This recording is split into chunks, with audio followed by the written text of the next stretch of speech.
So anyway, so let's go through this then, because this is where we left off, and I'll call the IT guys when I get back to my office. All right. So opposing views. All right. So we did the first two, I think. Yes. The colonies don't cooperate. So number 3, antipathy. Well, what's the antipathy? What does that mean? Well, that means the vast majority of the colonists don't care that there's a war going on. Because you know where the war is? The war is out on the frontier. It's nowhere near them. Remember, the majority of the American people at this time are hugging the coast. And if you go 20, 30, 40 miles away from the coast, their attitude is, that's so far away it doesn't affect me. Okay? So the vast majority of the colonists during the French and Indian War, their attitude is, what war? I don't see any war. Okay? Not my problem. Okay, constraints on militia. What does that mean? Well, we have our militia.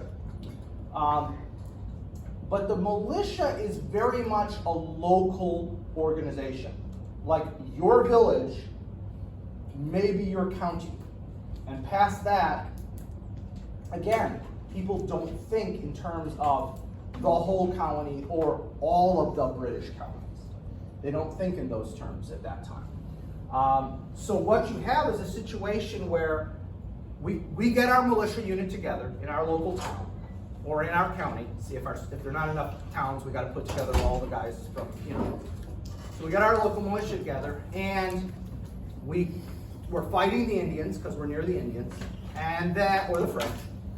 And then the British commander says, okay, well, we're now invading Canada. And the militia guy's like, well, hey, good luck, guys. Have fun. What do you mean? Come on, let's go. No. We were raised to defend Suffolk County. We weren't raised, our militia unit wasn't raised to invade Canada.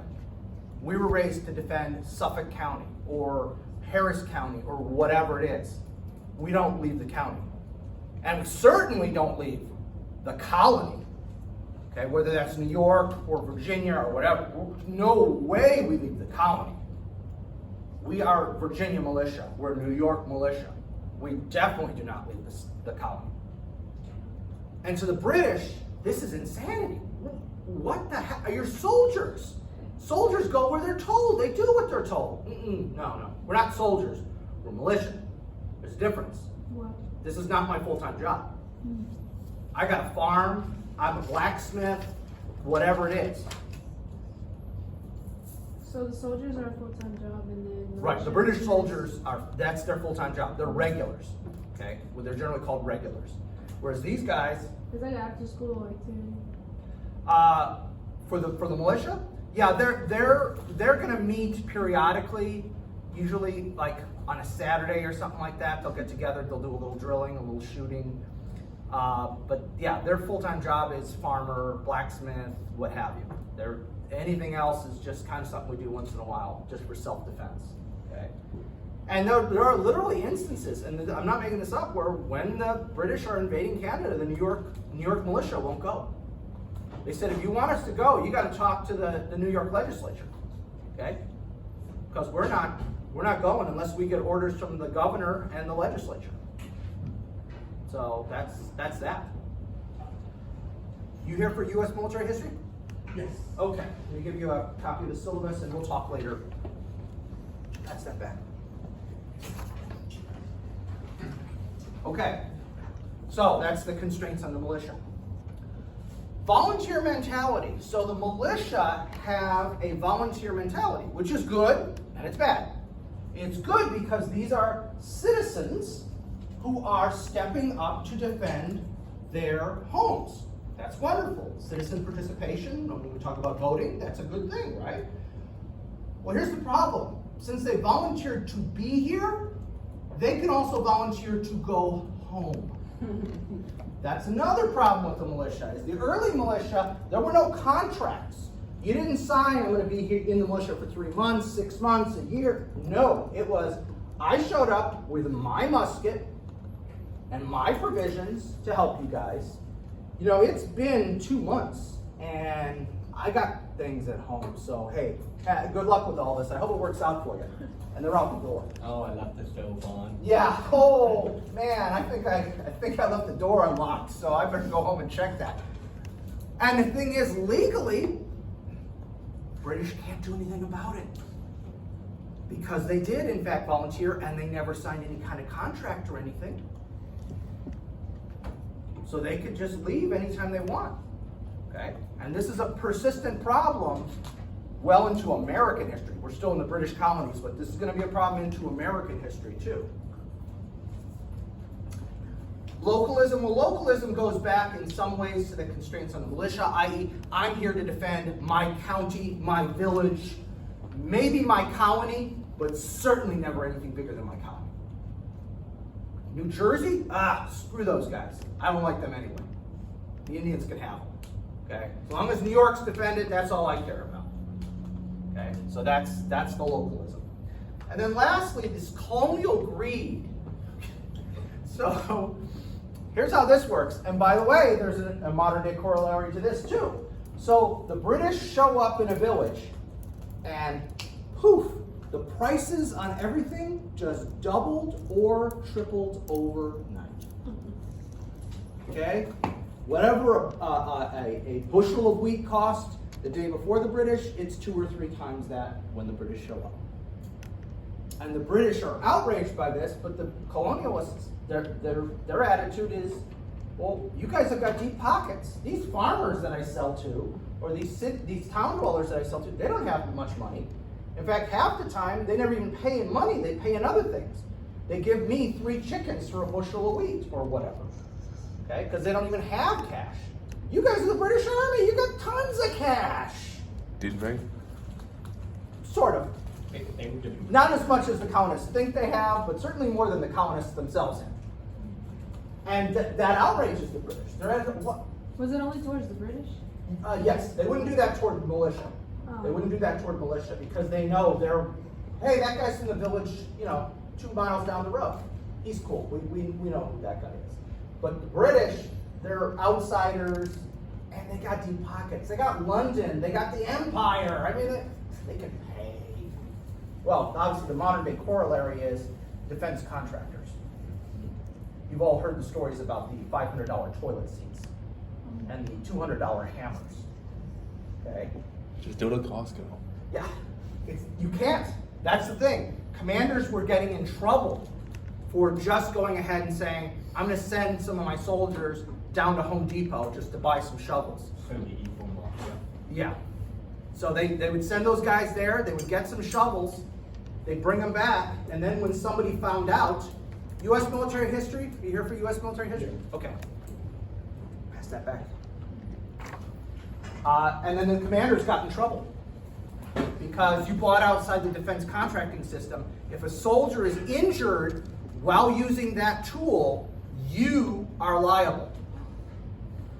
Or if you buy from within the system and a soldier gets hurt while using that tool because the handle breaks, whatever, it's the contractor who's going to be liable. But because you gave him the company credit card to go buy that, you, Colonel, are now liable. Okay. Now they relaxed some of that during the recent unpleasantness because things had gotten so crazy. But I would almost put money on it. We're back to the old thing, right now. Like, no, you don't go to Home Depot and buy a shovel. You order it through the defense contracting system for $250. That's the shovel you have to use. Okay. So anyway, so that's the British view. So what is the colonial view on this? Well, number one, you guys with your discipline. Oh my gosh, you're obsessed with discipline. Get over it already. These guys showed up. They're willing to fight. Okay? U.S. military history? Yes. Okay. They showed up. They're willing to fight for you. Lay off already. Okay? Take it easy. With all this marching around, all this posting guards, take it easy. We're here. We're willing to fight for you. Just let it go a little, man. Yeah, come on, relax a little. Jeez. Well, again, for the British regulars, they have to have really harsh discipline because the regulars, quite frankly, in the British Army are the lowest group in society, okay, among the British regulars. So middle class, the middle class is pretty tiny at this point, but middle class people or farmers or people like that aren't joining the British military unless they're officers, and mostly they can't because you have to mostly be aristocrats to join you as officers. So who are you getting as soldiers? It's people who literally have nothing. Like, they're drunks, they've been, thrown off their land, have no family, have nothing else, okay? They are an undisciplined bunch, and so they need that rigid discipline to keep them together. Whereas the farmers, in the colonists, the farmers, the blacksmiths, whatever, they're fighting for the local community. They're not gonna run off in the middle of something, because that means my wife and kids who are 3 miles away from here are gonna get attacked by the Indians, okay? So they don't need as rigid of a discipline. They need more discipline than they have, but they don't need the rigid discipline of the British Army because, again, they have something in this fight. They have a stake. My wife and kids, my home, what have you. Whereas these British regulars have nothing in this, and they're from the lowest rungs of British society. They need that rigid discipline. Okay, so that's where you get that. The British don't understand. They think everybody needs that rigid discipline, and the farmers are like, no, my wife and kids are 3 miles from here. Where am I gonna go? Okay? Discrimination of officers. The British attitude is a British lieutenant is worth more than an American colonel. And you know what? I hate to say this, they're right. Okay?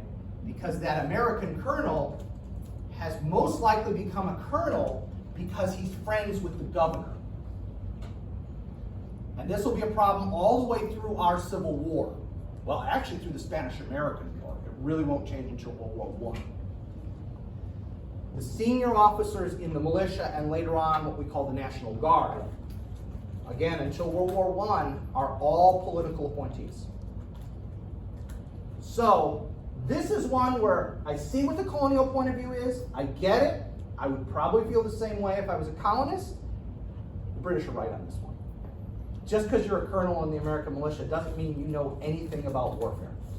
Whereas a British lieutenant is probably going to have seen some combat. Now, he may not be spectacular either, because remember, there's no military academies yet. Those haven't been invented. But he's probably seen more action. He probably knows more what to do in combat than your colonel. But again, this is a perception thing.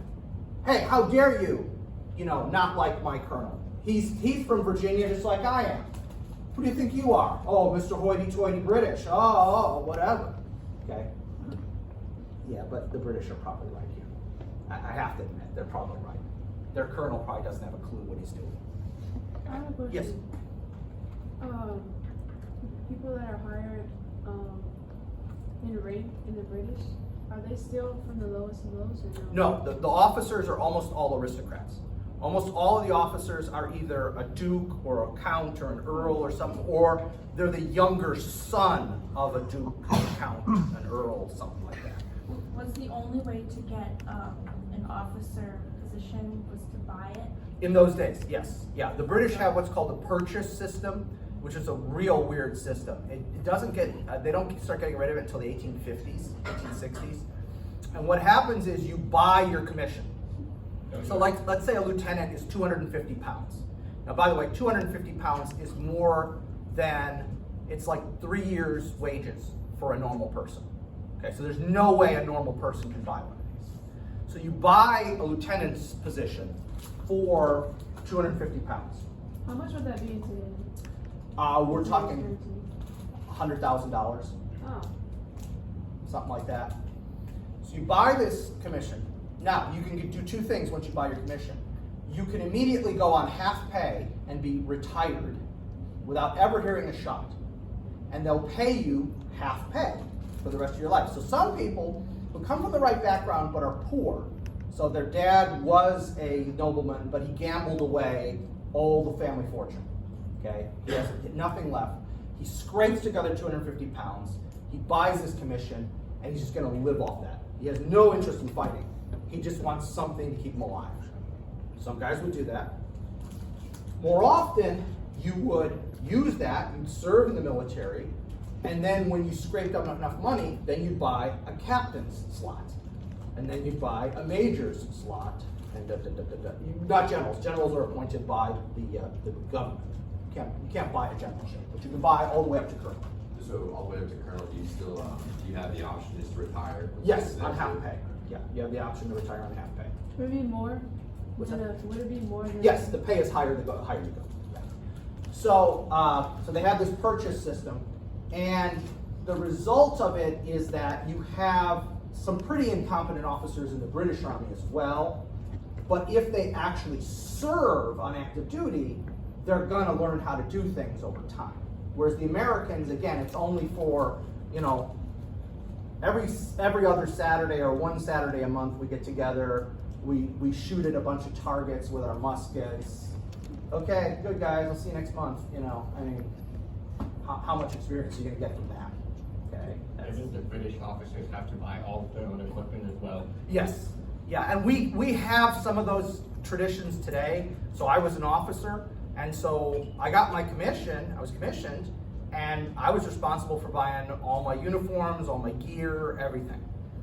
They only supplied like the helmet, the Kevlar helmet, because that thing was insanely expensive, and a few other small pieces, but everything else was mine. So I've got a duffel bag jammed in the back of a closet that's full of all my crap when I was in the Army. Because I'm like, I'm not getting rid of it. I paid a lot of money for all this junk. So How much did you pay? It was over $1,000. Yeah, $800 to $1,000. Yeah. That's how much our uniforms are. Yeah. So, and I've still got my Army greens, because I'm so old, I was 2 uniforms ago in the Army. Still got my camouflage uniforms, my Army greens, all that jammed in a duffel bag somewhere in my closet. So. You can't wear it. Well, Technically. yeah, you're really not supposed to when you're in the military. And I after having been in the military, even wearing something that looks vaguely military, I feel really awkward about. Before I was in the military, I used to wear my dad's old stuff from when he was in the Army all the time. I thought it was cool. After I was in the military, it wasn't cool anymore. So I've used the pants a few times, like when I'm working in the garden, but past that, or in the boots. I wore the boots until they wore out, but past that, yeah.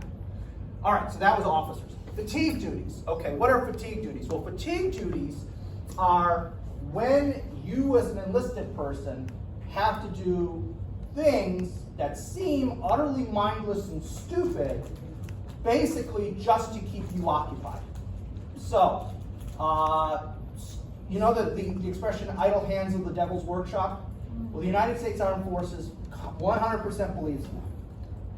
With good reason, quite frankly, having been around the military. And so they're going to keep you busy. We're not fighting a war? Well, we got rocks to paint. We've got lawns to cut. We've got cigarette butts to police up. We've got things to keep you busy, all right?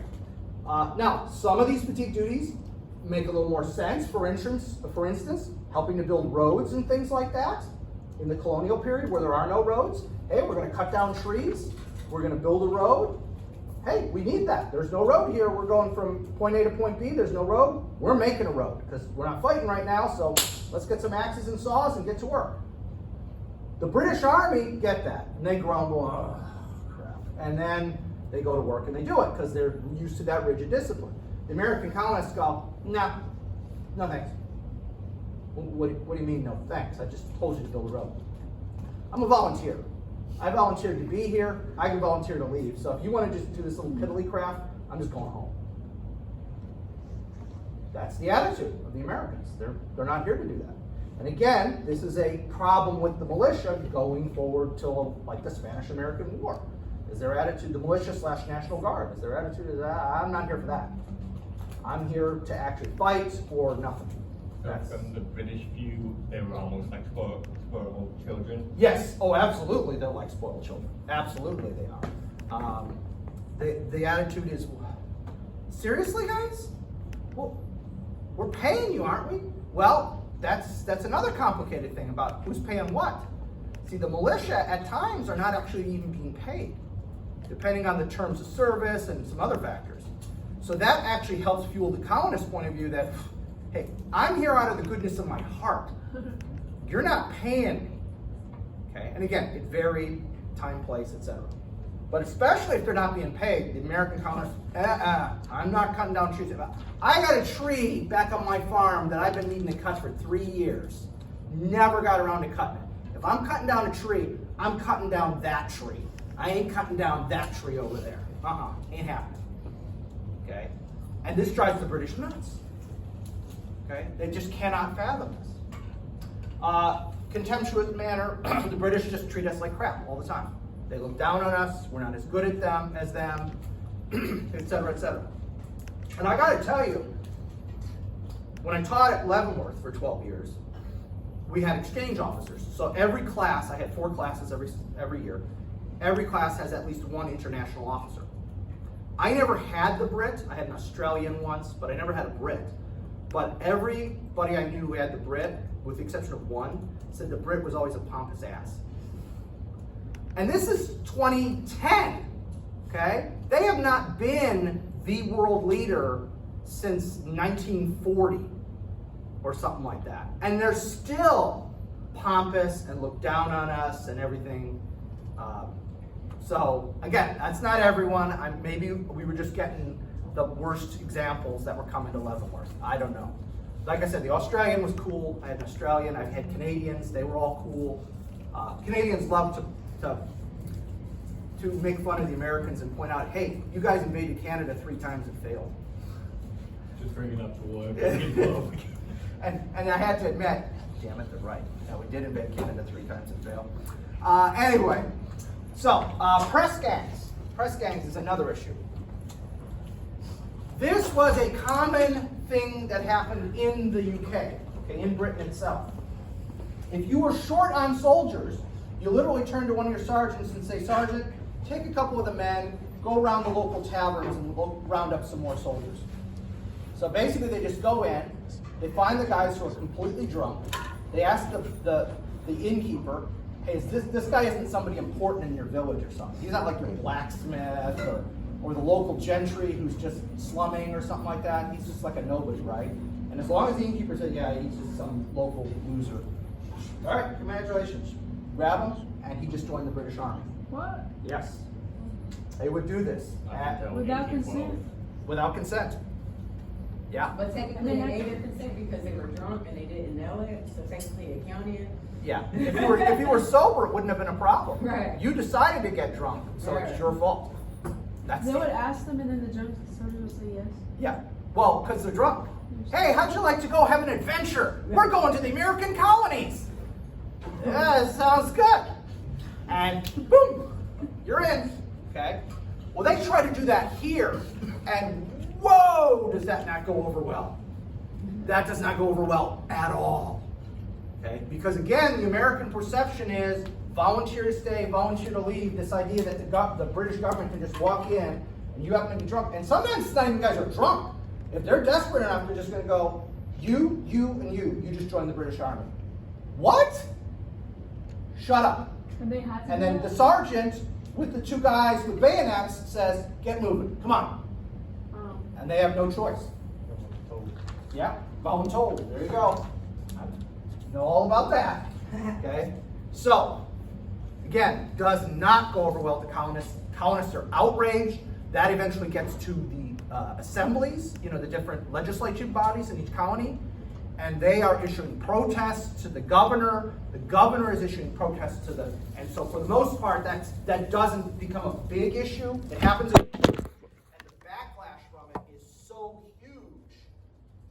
That's it. It stops because Americans are just absolutely outraged about that. Okay. Quartering of troops. This is such a hot button issue, guys. It's in the United States Constitution. The government cannot quarter someone in your home without your permission and or paying you. And the and or gets complicated. Okay? But the way it would work at this time is the British would show up in your town and get a knock on the door, and you open the door and they go, hey, these 3 guys are staying at your house tonight. What?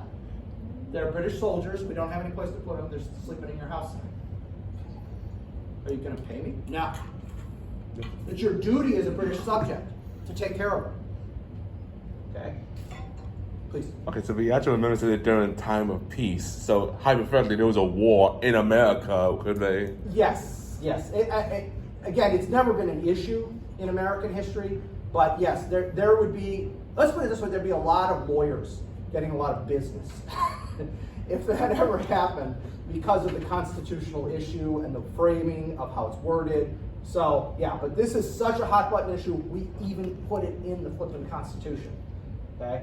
So that's pretty amazing. Just during Airbnb. I'm sorry? Just during Airbnb. Yeah. There you go. No, privacy. So, last but not least is this concept of our rights as Englishmen. And one of the amazing things, when I try to explain this to people, is Americans had, from our origins, an inflated sense of our rights as opposed to everybody else in the world. Now, what do I mean by that?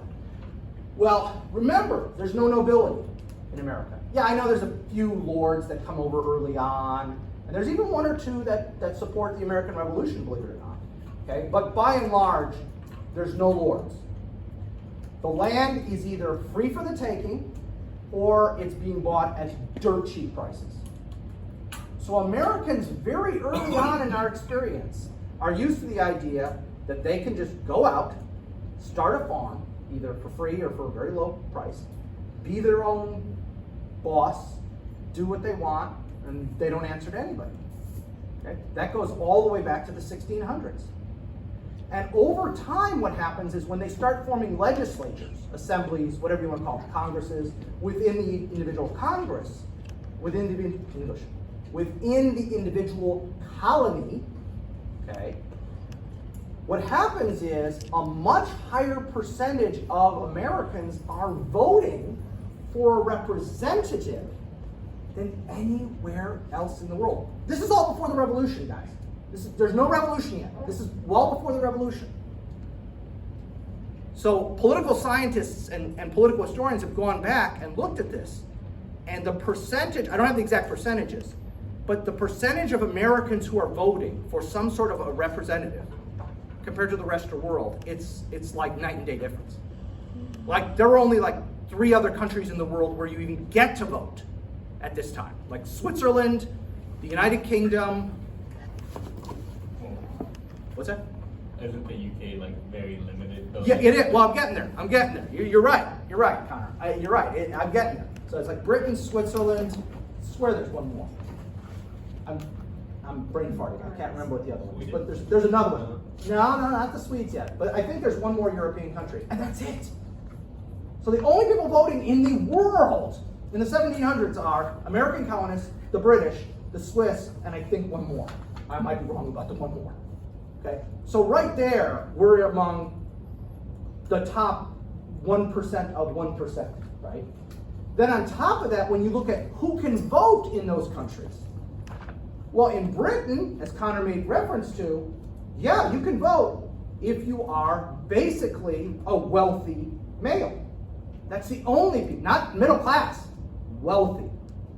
Now, noblemen couldn't vote, ironically. That's one of the weird things about the British system. Noblemen can't vote, but they have an automatic seat in the House of Lords. So if you're a nobleman, if you have a title, you can just show up anytime you want while Parliament's in session and sit in the House of Lords. Okay? In those days, they've changed the law since. But so it's only this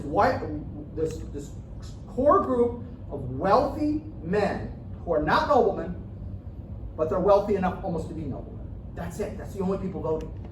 In America, at the same time, if you're free, a white male, and you own property of some sort, in most counties, and over 21, in most counties, you can vote.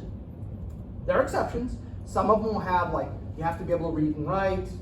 Some of them will have some other little, foible. You have to this, you have to that, you have to the other thing.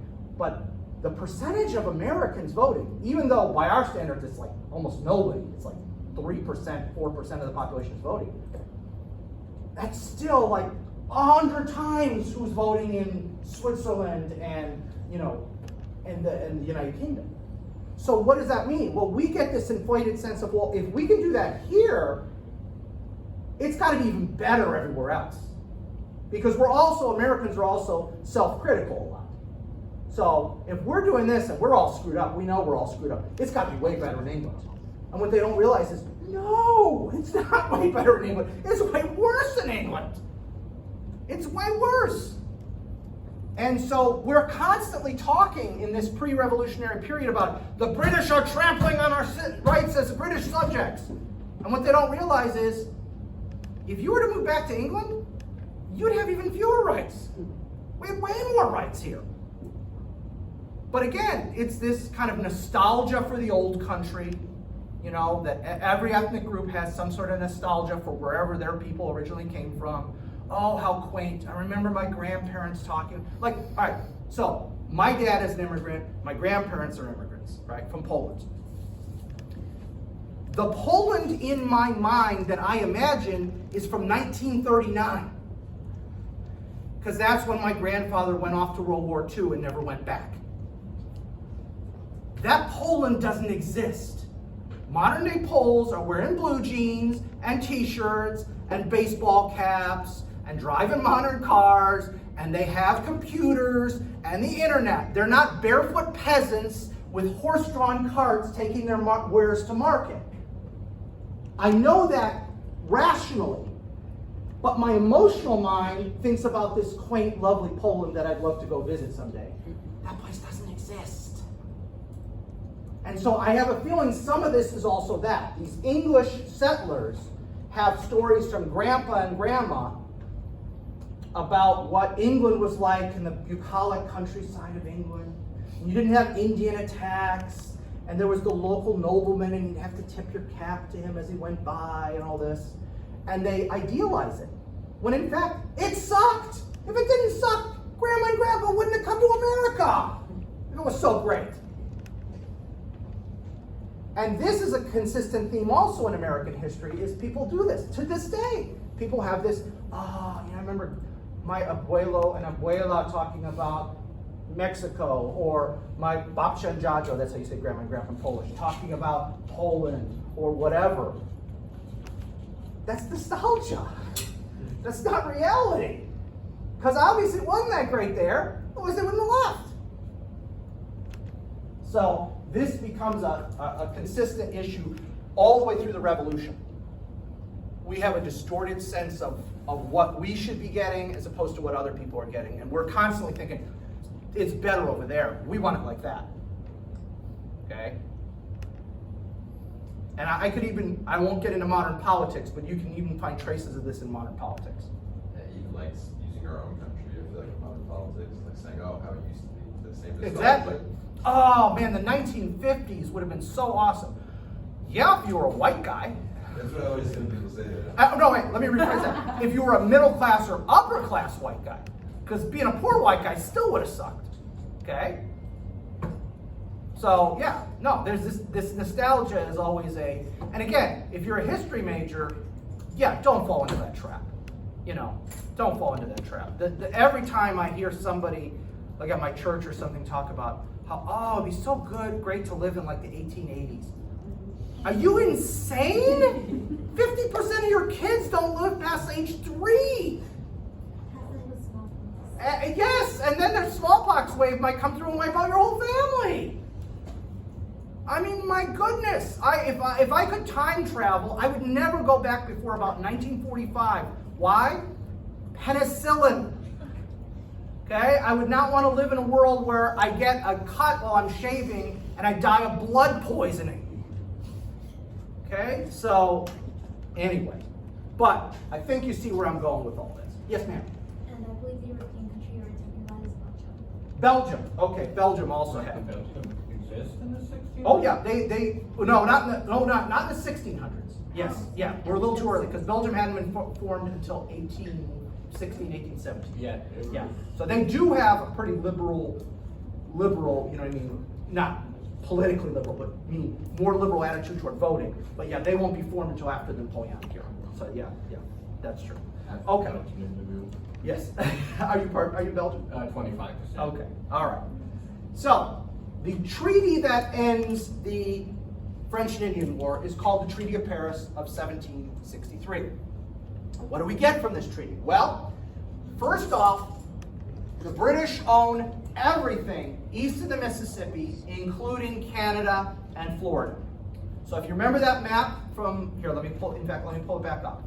Remember this map? Okay, remember this map? The British now own everything east of the Mississippi. Here's the Mississippi, including Quebec, all this, and Florida. Now, Florida will change hands a few times. If you've ever been to Florida, sometimes they'll have this thing where they'll have all the different flags they've been under. Louisiana will do the same thing, because Louisiana has moved hands so many times. And they'll show like all the different flags they've been under, because they've been owned by so many different countries at one point or another. Okay? But all of that now is British. And again, I say the British will eventually trade Florida to the Spanish for something. Spanish will trade it back to the British. Then the Spanish will get it back a second time, and then finally we'll get it in like 1830s, I want to say. I could be off by a few years there. I'm just thinking about that off the top of my head. Now, one of the really negative, that's a positive consequence for the British, and theoretically for us, we're part of the British Empire. Here's one of the negative consequences.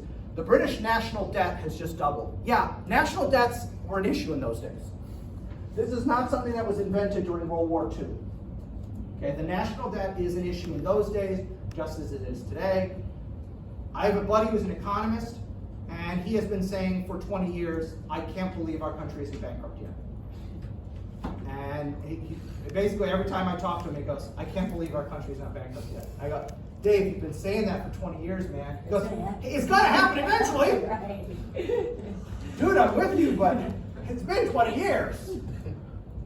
And this year it's always like, it's gonna be this year, watch. I think it's mostly because everybody's national debt is so high. If everyone started calling in everybody else's markers, we'd have a net worldwide Great Depression again.